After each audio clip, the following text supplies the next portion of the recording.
Hello, people. Can you guys hear me? First of all, I just want to make sure we got audio out.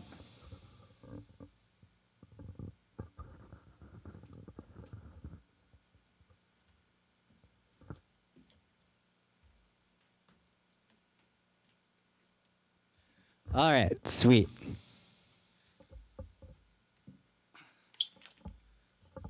So I guess I could just do a little introduction of what we're doing.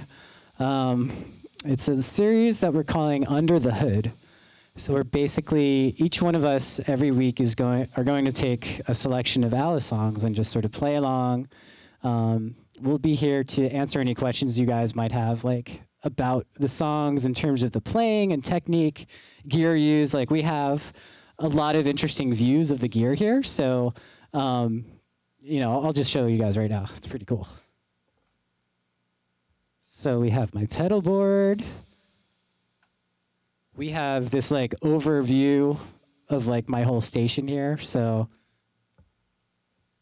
you could see all that stuff, and then you'll be able to hear everything. So without any further explanation, I'm just going to go into playing some music. We'll start with End of Times, like we usually start most of our sets with that song. And we'll take it from there. So thanks for hanging out, guys.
So that was pretty fun. I'm going to check out the Twitch feed, see if you guys have any questions about that.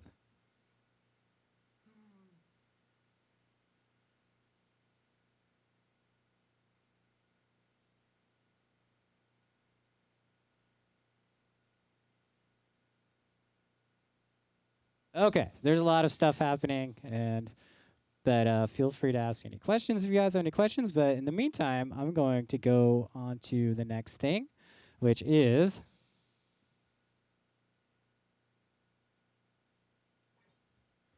frequency. We're going to play some frequency. So a lot more keyboard action on this one. Yeah, so I'm just gonna go for it.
Delay on this one. It's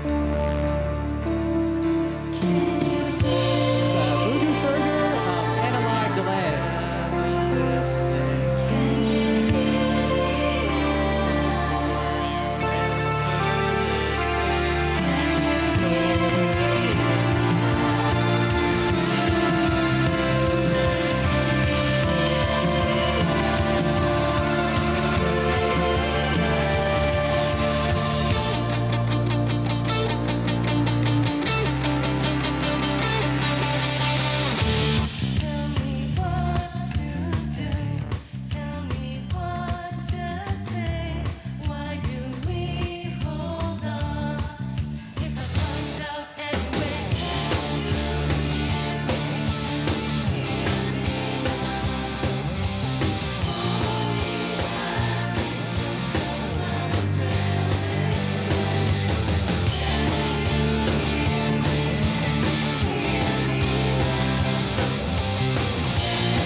Yeah, so that was Frequency. It's a fun one.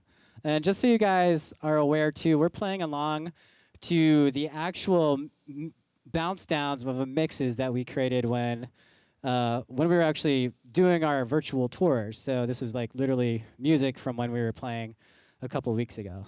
So it's pretty magical that Gordon was able to sort of put all this together, and now we're trying to show you guys a little bit behind the scenes. So thanks for tuning in.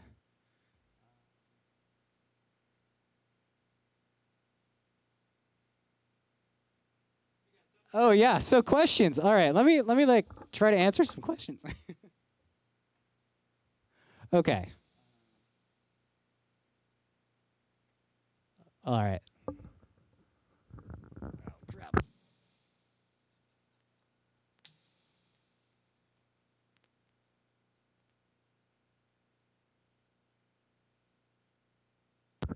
All right. Microphone got destroyed. So some questions that I see right off the bat. Alice, Sasha. Hello, Sasha. What do you hear in your ears when you're playing live, and how do you remember what to press with your feet?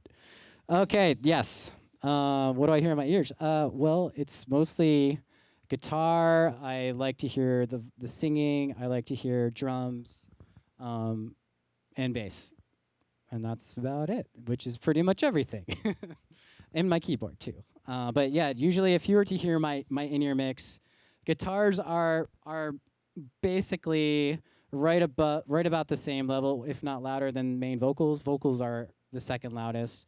After that, bass is basically also really high because I love to hear and feel the bass, and the drums. So, um, all right.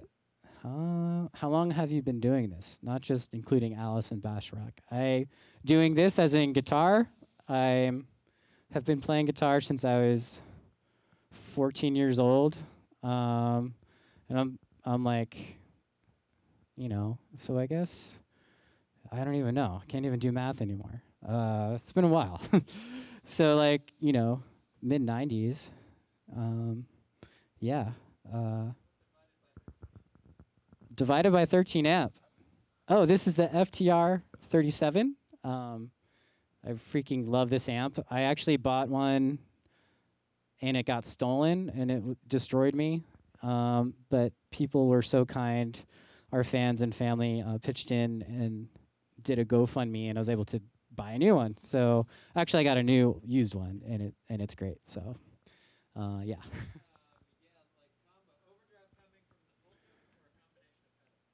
The overdrive is all it's coming from my pedals, definitely. But the amp itself, it breaks up really naturally. Um, it's like just has a really like nice breakup. That's the best way I could put it. Let's see. Do you have a headset or what do you? Oh, in-ear track. Right. Yeah. So like I was saying, the in-ears is just like a mix. And let me know if you still need some more information on that. Yeah. Oh. Oh shit. What Roland is that? Oh, so this guy is the Juneau 6. This thing is my baby, basically. It is right now definitely like it's a very vintage. It's a fully like it's like one of like the early '80s version of sort of like, all right, let's make this cheap commercial polyphonic synthesizer that more people can afford, because like at the time they also had the Jupiter, which is like insane and was insanely expensive at the time, and it's still expensive. It's just like 10 to 20 times more expensive now. But now the Juno, there's a specific sound that it has, that's just like, it has something where it's a very tangible sound. Like it feels like something, like it's like feels like a physical entity. Like sometimes digital sounds don't really feel like have that much weight, but this synth itself is just, it's immense. Yeah.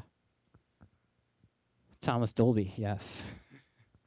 Anyhow, so I think I'm going to play some more music. What do we have next? We have Silent Night, which is one of my personal favorites because it's like an epic song.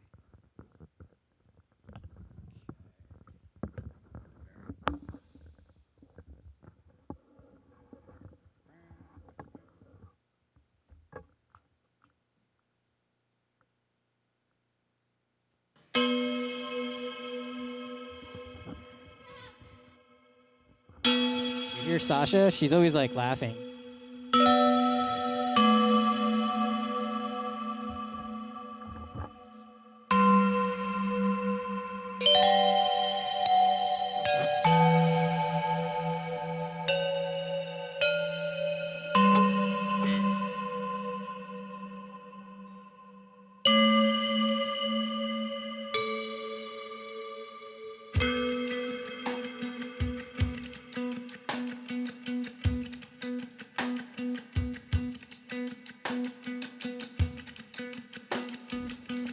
Speaking of Juneau,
yeah, so that was pretty fun. I see some more questions, so I'm gonna attempt to bring the mic back over there without breaking it. Okay. So Dusty Chalk. Okay. I see lots of discussion. Sweet. All right. I'm glad you guys are enjoying this. I'm gonna move on to the next thing. Just let me know if there's more questions. And so the next thing that we have coming up is Looking Glass, one of my personal favorites. Has a lot of meaning for me when I play it. I don't know if you guys know, but like a couple of years ago, my mom passed away, and like a lot of the songs that we've done now take on a lot of special meaning, and it's been very helpful for dealing with her death to play music. It's basically the only way I've been able to deal with it. So this one in particular is definitely one of those songs. So yeah, I'm gonna start it up for you.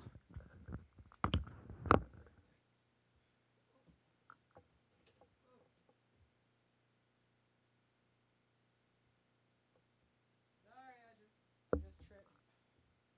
Okay. Looking Glass. Sasha's like, woo, my stars.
That was Looking Glass.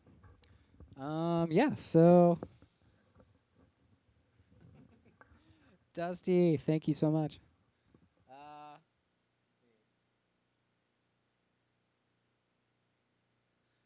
Yeah, orchestral would be amazing. We actually work with an incredible violinist, Caitlin Wolfberg. She's like one of the most um, one of the most in-demand violinists in LA.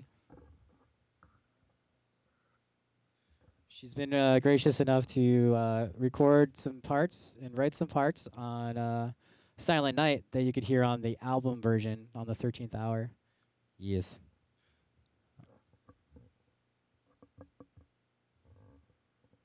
Yeah, standard tuning. We use, I mean, I play standard tuning for pretty much every song. I play standard tuning for pretty much every song. Gordon, on the other hand, he has a different tuning for every song. So I don't even know how he does it, but he does it, and it's insane, and I love it. But definitely, when he does his Under the Hood, talk to him about some alternate tunings because he does some crazy shit.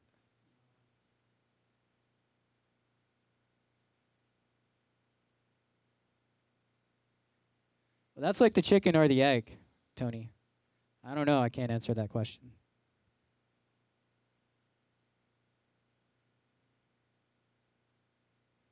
All right. So next up, we have Locked Within.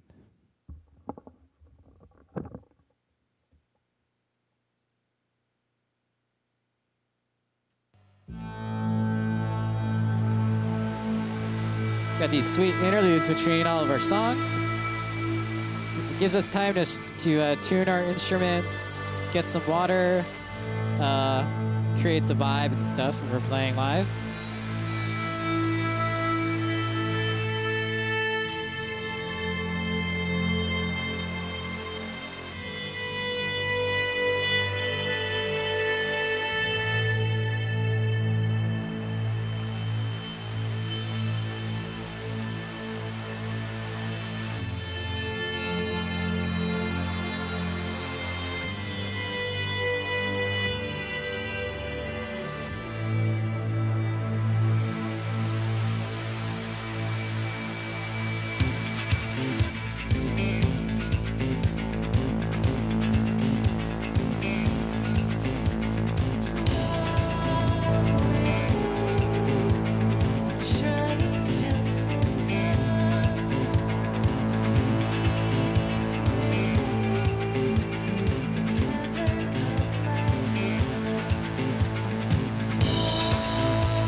That was that one.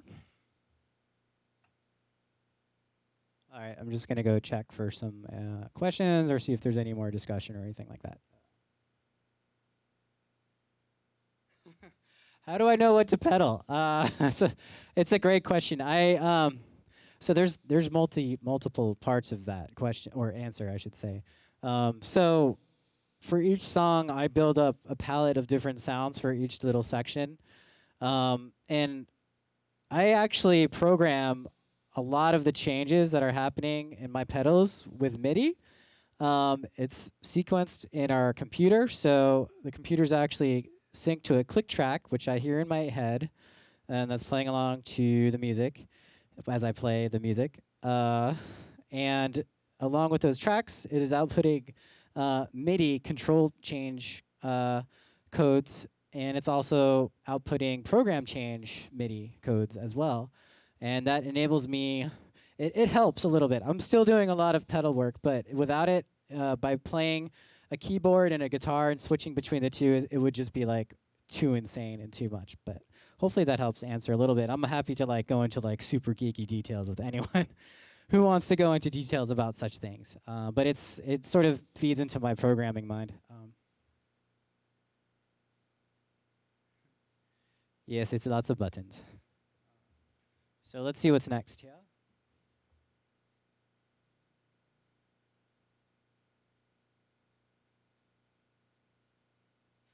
All right, we've got 3 left. Breathe, Love is Forever, and For Dead. Do you guys have a preference of what you hear first?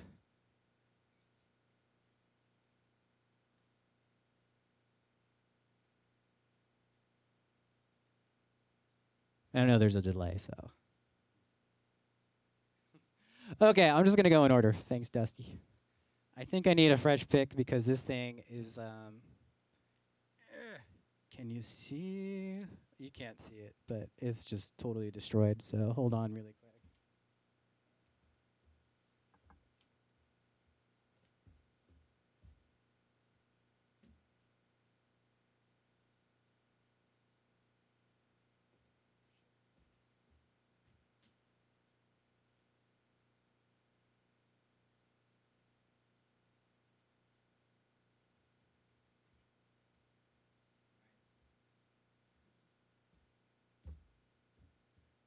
All right, many picks are important to have.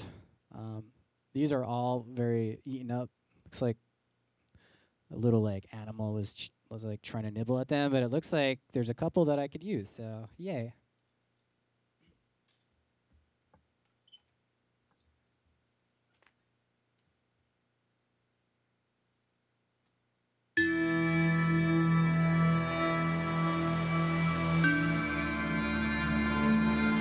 So I use for my picks Dunlop Tortex 1mm. They're the blue ones. These things I've lived by them forever. Like since I first started playing, I just never switched. So yeah.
So that was Breathe. Uh, that's a lot of fun to play. It's such an epic song. It's super long, but it never feels long when we play it. Hopefully, it doesn't feel that long when you guys are listening. You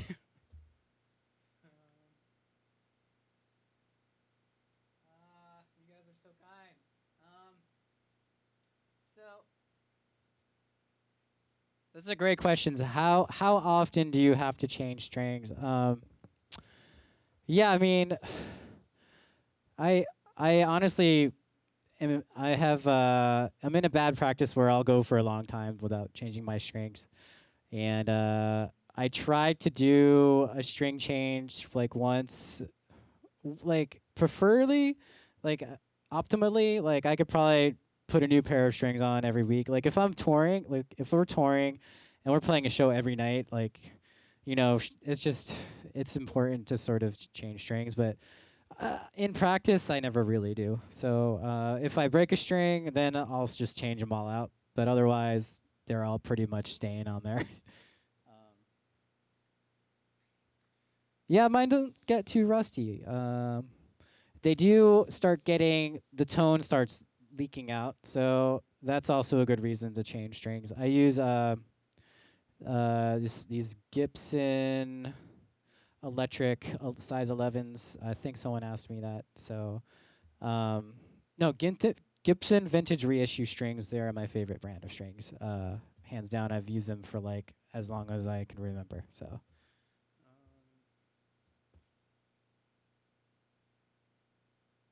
right. So next up is Love Is Forever. This is a new one. It's got some really tasty Juneau stuff going on, reverby, all that fun stuff. So that's coming up.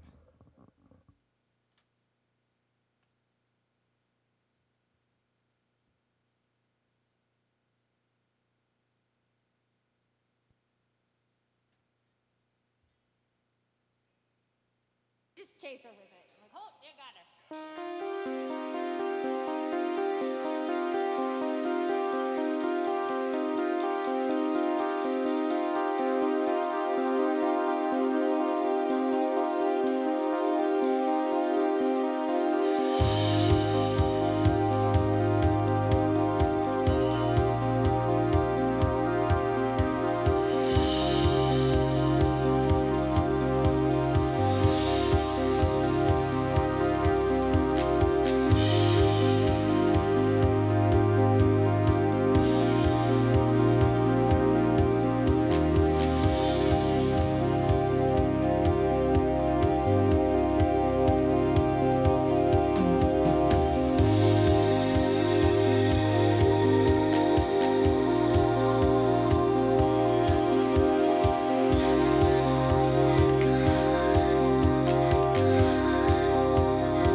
Yeah. So that was Love Is Forever.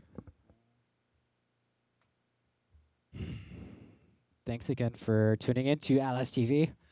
We're so happy to bring you all kinds of different strange things, and this is really fun for us to do because we can't tour right now. We would be touring in your city. We would be playing a show at a bar or at a venue near you, but we can't. So now we're doing all kinds of weird shit because we're going sort of crazy because we can't go anywhere. We have to stay in LA.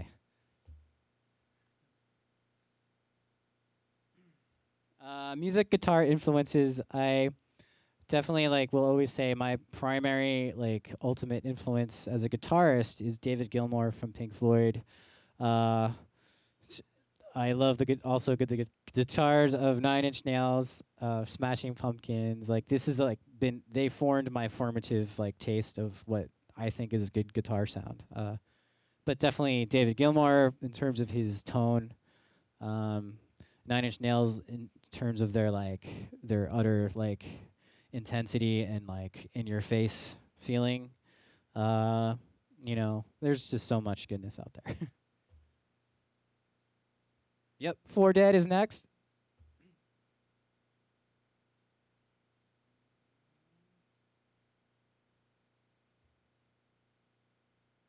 Well, thanks, Neo Rick. Neo Roik. I don't know. I'm not pronouncing shit good. And here's For Dead.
Yeah, that one's really fun.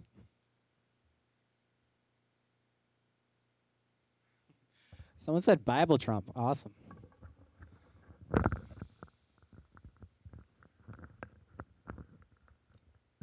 So I think that is it for tonight in terms of this this list of songs here that I have to play through. So again, thank you guys so much for tuning in. We really appreciate your support and all the people that subscribe and everything. It's helping us to like sort of get through these times. And we're also discovering that there's a whole new world of online interaction at the Twitches and all the streaming. That's a whole new world for us, and we're excited to step up to that and to be a part of it. So thank you guys. All right.